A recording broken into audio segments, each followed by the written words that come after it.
Bismillahirrahmanirrahim. Assalamualaikum warahmatullahi wabarakatuh. Perkenalkan, nama saya Khairunisa dengan NIM 200110404068. Saya merupakan mahasiswi aktif jurusan Hukum Ekonomi Syariah Fakultas Syariah UIN Antasari Banjarmasin. Tujuan saya membuat video ini adalah untuk memenuhi tugas dengan mata kuliah Dasar-Dasar Ekonomi Islam dengan dosen pengampu Ibu Tuti Hasanah, SEI, SPD, MHI. Dari yang pertama yang akan saya jelaskan di sini yaitu mengenai sumber hukum ekonomi Islam. Dasar pembentuk garis hukum ekonomi Islam berupa Al-Quran. Al-Quran sebagai sumber utama. Terus yang kedua adalah hadis Rasulullah sebagai sumber hukum setelah Al-Quran. Terus yang ketiga ijtihad ulul amri, yaitu sumber hukum tambahan. Ketiga sumber tersebut merupakan kesatuan yang runtun dan tidak boleh terbalik. Yang pertama, Al-Quran sebagai sumber hukum ekonomi Islam. Al-Quran adalah kalam Allah Subhanahu wa Ta'ala yang disampaikan kepada Nabi Muhammad SAW secara mutawir melalui malaikat Jibril. Dari mulai surat Al-Fatihah diakhiri surah An-Nas, dan membacanya merupakan ibadah. Al-Quran merupakan dasar hukum ekonomi Islam yang abadi dan asli, dan merupakan sumber serta rujukan yang pertama bagi syariat Islam. Al-Quran merupakan dasar hukum ekonomi Islam yang abadi dan asli, dan merupakan sumber serta rujukan yang pertama bagi syariat Islam, karena di dalamnya terdapat kaidah-kaidah yang bersifat global serta terinci. Sebagaimana firman Allah Subhanahu wa Ta'ala pada surah An-Nas ayat 80 yang artinya, barang siapa mentaati Rasul, itu sesungguhnya ia telah mentaati Allah. Ayat ini menyatakan bahwa Al-Quran menjelaskan hukum-hukum syara itu secara keseluruhan, karena penjelasan-penjelasan as-sunnah berasal dari Al-Quran. Al-Quran sebagai sumber pokok bagi semua hukum Islam telah menjelaskan dasar-dasar hukum, seperti memerintahkan kepada manusia agar memenuhi janji atau perikatan yang menegaskan halalnya jual beli serta haramnya riba. Banyak ayat menyebutkan berbagai macam kebutuhan hidup manusia, baik yang primer maupun yang sekunder, seperti kebutuhan pangan yang diindikasi dengan menyebutkan pemberian rezeki Allah berupa buah-buahan, binatang ternak, ikan laut, air susu, kebutuhan pakaian, dan perumahan. Semua itu merupakan kebutuhan manusia berupa sandang, pangan, dan papan. Al-Quran tidak saja mengatur hubungan antara manusia dengan sesamanya, akan tetapi mengatur pula hubungan antara penciptanya. Al-Quran juga bertujuan untuk menciptakan keseimbangan antara hubungan kehidupan spiritual dan material, dan memerintahkan kepada manusia agar percaya pada hari kebangkitan kembali, hari kiamat, dan ganjaran atau hukumannya. Jadi Al-Quran tidak hanya merincikan tentang pentingnya menyusun dan memelihara hubungan erat dengan Tuhan, tetapi juga menjelaskan semua yang mungkin diperlukan untuk memenuhi kebutuhan sosial yang lebih lengkap. Perhatian Al-Quran adalah manusia dan perbaikannya. Untuk itu sangatlah penting bagi seseorang untuk bekerja dalam kerangka ketegangan-ketegangan tertentu yang sebenarnya telah terciptanya Tuhan dalam dirinya. Hadis sebagai sumber hukum ekonomi Islam. As-sunnah atau sering disebut juga al-hadis mempunyai arti yang sama, yaitu segala sesuatu yang disandarkan kepada Nabi Muhammad SAW, baik berupa ucapan, perbuatan, maupun takrirnya. Kalaupun ada perbedaan, sangat tipis sekali. As-sunnah yaitu segala sesuatu yang disandarkan kepada Nabi Muhammad SAW saja, sedangkan al-hadis disandarkan bukan hanya kepada Nabi Muhammad SAW, akan tetapi kepada para sahabat Nabi Muhammad SAW. As-sunnah merupakan sumber hukum yang kedua setelah Al-Quran. Dasar pokok as-sunnah sebagai sumber hukum, sebagaimana firman Allah pada surah An-Nisa ayat 59 yang artinya, hai orang-orang yang beriman, taatilah Allah dan taatilah Rasulnya. Kedudukan as-sunnah terhadap Al-Quran sebagaimana dirumuskan dalam 3 hal, yaitu yang pertama, sunnah berfungsi menjelaskan ayat yang masih mubham, merincikan ayat yang mujmal.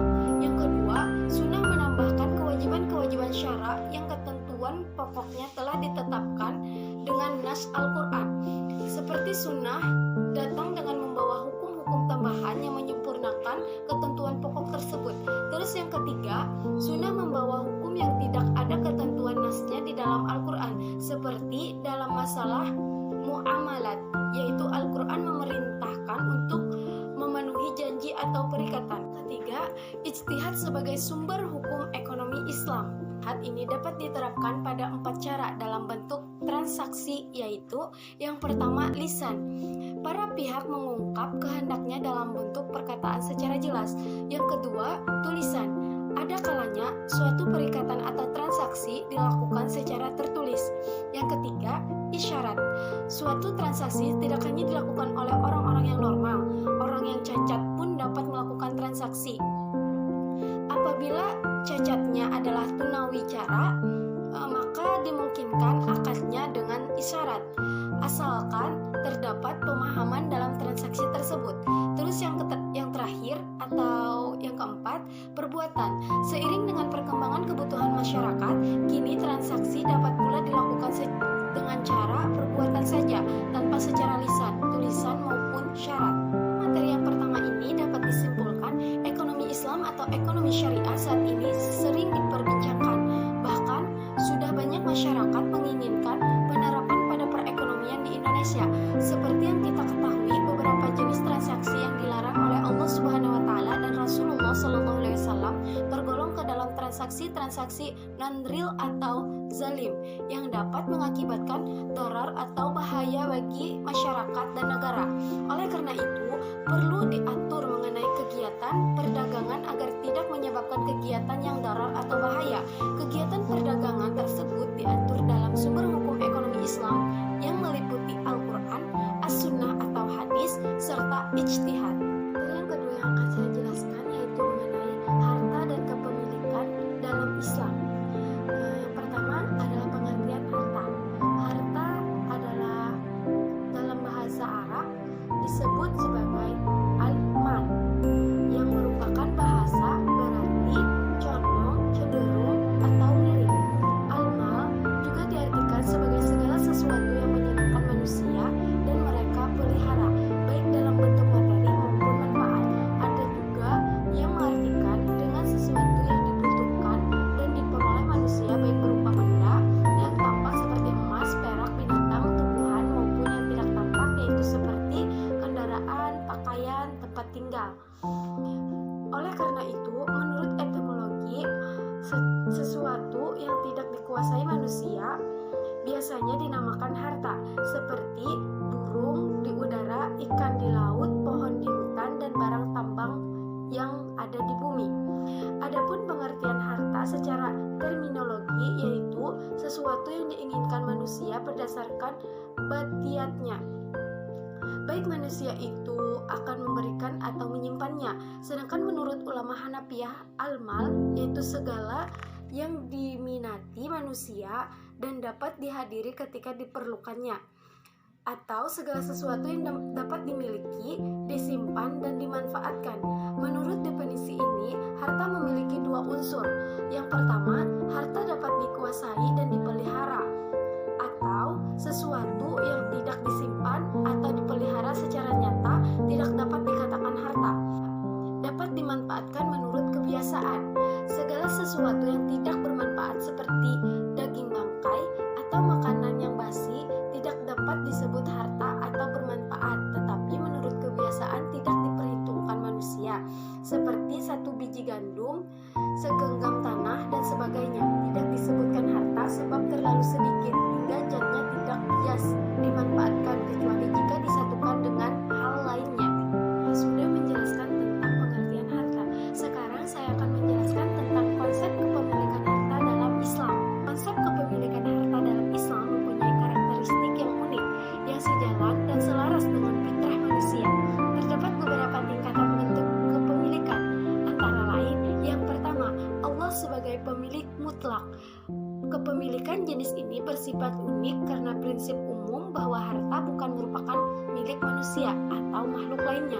Kan perseorangan adalah hukum syariah yang berlaku pada barang baik zat maupun manfaat yang yang memungkinkan seseorang untuk menggunakan barang tersebut atau mendapatkan kompensasi baik karena barangnya diambil manfaatnya oleh orang lain. Hak kepemilikan perseorangan merupakan hak syar'i bagi individu. Hak ini dijaga dan diatur oleh hukum Islam. Perlindungan kepemilikan perseorangan adalah kewajiban negara. Karena itu, hukum syara menetapkan adanya sanksi-sanksi sebagai preventif atau pencegahan bagi siapa saja yang menyalahgunakan hak tersebut. Hukum syariah menetapkan pula cara-cara atau sebab-sebab terjadinya kepemilikan sebagaimana cara tertentu yang disahkan oleh syariah untuk seseorang memiliki sesuatu, yakni yang pertama, ihrajul mubaharat, yaitu memiliki sesuatu harta yang belum dimiliki oleh orang lain, seperti mengambil air pada sumber mata air. Yang kedua, khalafiyah, yaitu kepemilikan harta melalui pewarisan. Yang ketiga, tawallud minal mamlud, yaitu kepemilikan harta disebabkan oleh peranakan pihak atau penambahan harta tersebut, seperti anak sapi karena kepemilikan induknya. Terus yang terakhir, yang keempat, akad, yaitu kepemilikan harta disebabkan oleh terjadinya akad, contoh melalui jual beli, pinjam meminjam, dan lain sebagainya. Yang ketiga, kepemilikan umum atau al-milkiyah al-fardiyah. Kepemilikan umum merupakan kepemilikan harta atau sesuatu di mana setiap masyarakat secara bersama memanfaatkannya, berupa barang-barang yang mutlak diperlukan manusia dalam kehidupan sehari-hari. Pengelolaan milik umum ini dilakukan hanya oleh negara untuk seluruh rakyatnya. Sebab jika diserahkan secara mutlak kepada masyarakat, hal ini bisa mengakibatkan ketimpangan antara rakyat yang kuat dan rakyat yang lemah. Oleh karena itu, upaya pemerintah untuk mengelola kekayaan ini haruslah adil untuk mewujudkan kesejahteraan rakyat semuanya. Karena milik umum, maka setiap individu dapat memanfaatkannya, namun dapat dilarang memilikinya. Setidak-tidaknya, benda-benda yang dapat dikelompokkan ke dalam kepemilikan umum ini ada 3 jenis, yaitu yang pertama, fasilitas dan sarana umum. Benda ini tergolong ke dalam jenis kepemilikan umum karena menjadi kebutuhan pokok masyarakat syaratnya, dan jika tidak terpenuhi menyebabkan perpecahan dan persengketaan. Barang-barang yang mutlak dipergunakan manusia dalam kehidupan sehari-hari seperti air, api, padang rumput, sungai, jalan, dan lain sebagainya. Terus yang kedua, sumber alam. Sumber alam yang tabiat pembentukannya menghalangi dimiliki oleh individu secara perorangan meskipun sama-sama sebagai sarana umum, sebagaimana kepemilikan umum jenis pertama. Akan tetapi terdapat perbedaan antara keduanya. Terus yang ketiga adalah barang tambang yang didepositkan tidak terbatas. Jenis barang tambang ini mencakup kepemilikan semua jenis tambang, baik yang tampak di permukaan bumi seperti garam, batu mulia, atau tambang yang berada dalam perut bumi seperti tambang emas, perak, besi, tembaga, minyak, timah, dan sejenisnya. Barang tambang sejenis ini menjadi milik umum sehingga tidak boleh dimiliki oleh perorangan atau beberapa orang. Terus yang keempat, kepemilikan negara atau al-milkiyat al-daulah. Kepemilikan negara merupakan kepemilikan sesuatu atau harta yang hak pemanfaatannya berada di tangan seorang pemimpin sebagai kepala negara atau kepemerintahan. Memang diakui bahwa hak milik negara berada dengan hak milik umum. Hak milik negara ini dapat dialihkan menjadi hak milik individu jika memang kebijakan negara menghendaki demikian. Akan tetapi, hak milik umum tidak dapat dialihkan menjadi hak milik individu meskipun ia digolongkan oleh pemerintah. Dalam kaitannya dengan hak milik umum, pada dasarnya pemerintah hanyalah mengorganisir atau melaksanakan amanah dari masyarakat. Sementara berkaitan dengan hak milik negara, pemerintah memiliki otoritas. Kepemilikan dalam Islam dibagi menjadi 4 macam tipe. Yang pertama, kepemilikan umum atau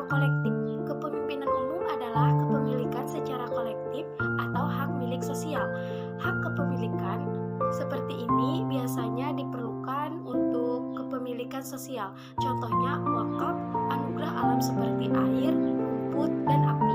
Salah satu alasan dari kepemilikan kolektif terhadap objek-objek alam itu adalah semua diberi Allah Subhanahu wa taala secara gratis. Selain sebagai salah satu distribusi keadilan dan menutup jurang kesenjangan antara yang kaya dan miskin. Yang kedua, kepemilikan khusus atau individu. Kepemilikan khusus atau individu, setiap individu berhak menikmati hak miliknya, menggunakan secara produktif, memindahkannya atau melindunginya dari kesia-siaan. Tetapi haknya dibatasi, yaitu tidak menggunakan di luar dari ketentuan syariat. Kepemilikan individu adalah izin syariat Allah Subhanahu wa taala kepada individu untuk memanfaatkan barang dan jasa. Adapun jenis kepemilikan khusus yaitu kepemilikan pribadi, kepemilikan perserikatan, dan kepemilikan kelompok. Terus yang ketiga, kepemilikan mutlak atau absolut, yaitu Allah Subhanahu wa taala sebagai pencipta segala sesuatu yang ada di muka bumi ini. Yang keempat, kepemilikan sementara atau relatif, yaitu harta itu milik Allah Subhanahu wa taala, akan tetapi kepemilikan manusia diakui secara de jure karena Allah Subhanahu wa taala sendiri yang mengkaruniainya kepada manusia atas kekayaan itu dan diakui kepemilikan tersebut. Sedangkan menurut kompilasi hukum Islam pasal 18 berpendapat diperoleh dengan cara pertukaran, pewarisan, hibah, pertambahan amaliyah, jual beli, qurathah, wakaf, dan cara lainnya yang dibenarkan syariat. Sebab kepemilikan, halalnya kepemilikan individu tidak lantas membuat individu memiliki kebebasan untuk memiliki apa saja yang diinginkannya. Islam telah mengatur serta memberi batasan-batasan bagi terjadinya kepemilikan individu melalui dua cara. Yang pertama, bekerja keras dengan cara membuka lahan yang mati atau tidak bertuan. Rasulullah Shallallahu Alaihi Wasallam memberi batas waktu kepemilikan selama 3 tahun. Apabila setelah tanah mati itu dibuka dan ditanami selama 3 tahun, maka tanah tersebut menjadi miliknya. Sedangkan apabila setelah dibuka tidak ditanami dalam jangka waktu 3 tahun, maka tanah tersebut dapat diambil oleh orang lain. Yang kedua, pewaris dan akad pemindahan hak milik seperti penjualan, hibah, wasiat, dan transaksi-transaksi lainnya yang dibenarkan syariat Islam. Menurut Muhammad Rawas Jal'ahji, terdapat 3 sebab bagi terjadinya kepemilikan individu, yaitu yang pertama, kepemilikan yang telah ditetapkan Allah Subhanahu wa taala. Allah Subhanahu wa taala adalah pemilik harta yang sesungguhnya, sedangkan manusia memiliki hak untuk memanfaatkannya selama hidupnya. Maka setelah kematian manusia, harta tersebut kembali kepada pemiliknya, yang hakikatnya yaitu Allah Subhanahu wa taala, dan Allah pula lah yang akan memberikannya kepada siapa saja yang dikehendakinya, yaitu dengan jalan pewarisan kepada ahli waris yang memiliki hak atas harta tersebut. Dengan demikian, ahli waris yang mendapatkan harta warisan hak atas kepemilikan individu disebabkan ketetapan Allah tanpa dikurangi sedikit pun dari hak tersebut. Yang kedua, kepemilikan yang disebabkan oleh penguasaan atas sesuatu yang dibolehkan. Adapun yang dimaksud dengan sesuatu yang dibolehkan adalah sesuatu yang pada mulanya merupakan milik umum yang kemudian boleh dirubah menjadi milik individu, di mana penguasaan yang dibolehkan adalah berburu, mengambil rumput, mengambil kayu bakar, dan menghidupkan tanah yang tidak bertuan atau tanah yang mati yang tidak dimanfaatkan sehingga menjadi hak negara. Dalam hal ini, Umar bin Khattab dan Imam Malik berpendapat bahwa tanah yang dikuasai oleh seseorang yang tidak dimanfaatkan selama 3 tahun, maka tanah tersebut dianggap tidak bertuan. Yang ketiga, kepemilikan yang disebabkan oleh terjadinya akad. Terdapat 2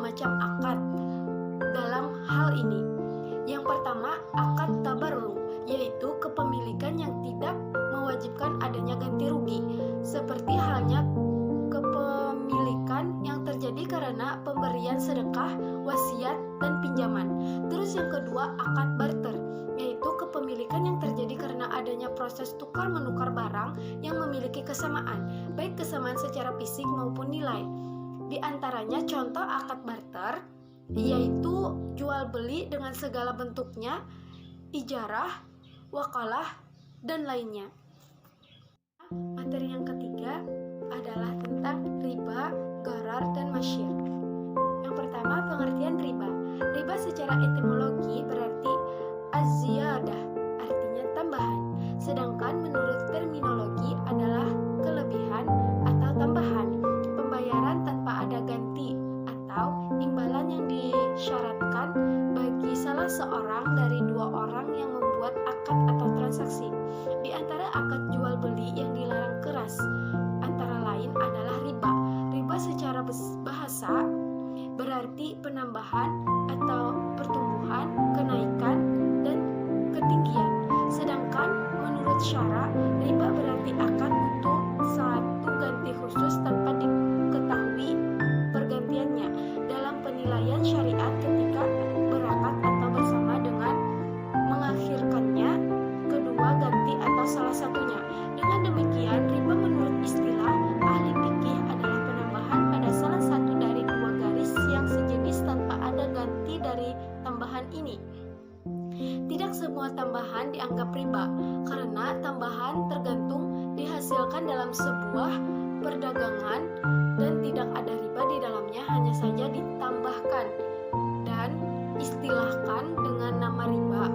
Dan Al-Quran datang menerangkan pengharamannya adalah tambahan yang diambil sebagai ganti rugi dari tempo yang ditentukan. Qatadah berkata, sesungguhnya riba orang jahiliyah adalah seseorang menjual satu jualan sampai tempo tertentu, dan ketika jatuh tempo dan orang yang berhutang tidak bisa membayarnya, dia menambahkan hutangnya dan melambatkan temponya.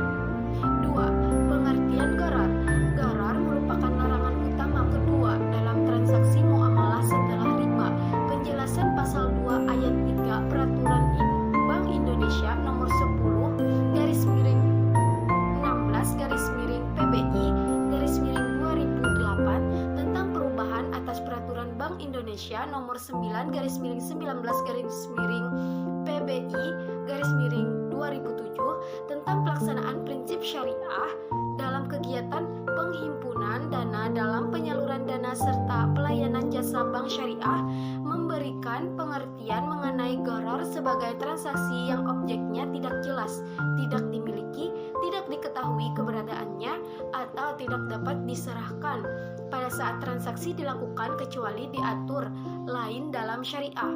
Gharar mengacu pada ketidakpastian yang disebabkan karena ketidakjelasan berkaitan dengan objek perjanjian atau harta objek yang diperjanjikan dalam akad. Sedangkan definisi menurut beberapa ulama. Yang pertama, menurut Imam Syafi'i, gharar adalah apa-apa yang diakibatkan tersembunyi dalam pandangan kita, dan akibat yang paling mungkin muncul adalah paling kita takuti, tidak dikehendaki. Yang kedua, Wahbah Al-Juhaili, gharar adalah penampilan yang menimbulkan kerusakan atau sesuatu yang tampaknya menyenangkan tetapi hakikatnya menimbulkan kebencian. Terus yang ketiga, menurut Ibnu Qayyim, gharar adalah yang tidak bisa diukur penerimaannya, baik barang itu ada maupun tidak ada, seperti menjual hamba yang melarikan diri dan unta yang liar. 4. Menurut Imam Malik mendefinisikan gharar sebagai jual beli objek yang belum ada dan dengan demikian belum dapat diketahui kualitasnya oleh pembeli. Contohnya, jual beli budak yang melarikan diri, jual beli binatang yang telah lepas dari tangan pemiliknya, atau jual beli anak binatang yang masih dalam kandungan induknya. Menurut Imam Malik, jual beli tersebut adalah jual beli yang haram karena mengandung unsur untung-untungan. Yang ketiga, pengertian masyir. Masyir adalah transaksi yang digantung pada suatu keadaan yang tidak pasti.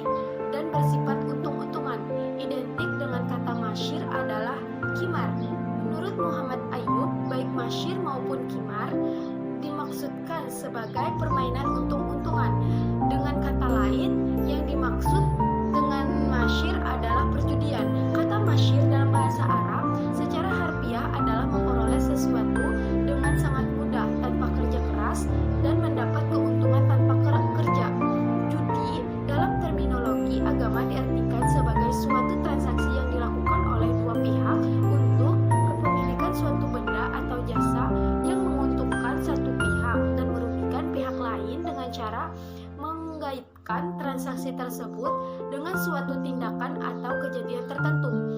Agar bisa dikategorikan judi, harus ada 3 unsur untuk dipenuhi. Yang pertama, adanya taruhan harta atau materi yang berasal dari kedua pihak yang berjudi.